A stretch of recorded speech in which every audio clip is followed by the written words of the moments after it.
Благословен и прославен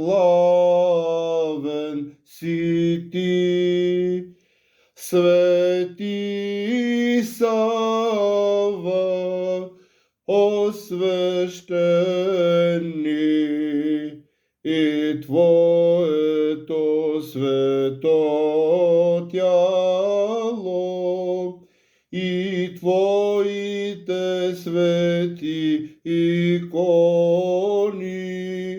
и Твоите свети храмове, и Твоите свети монастири,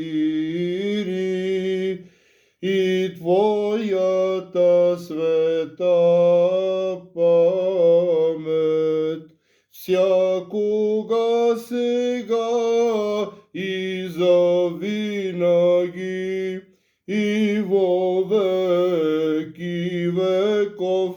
Амин.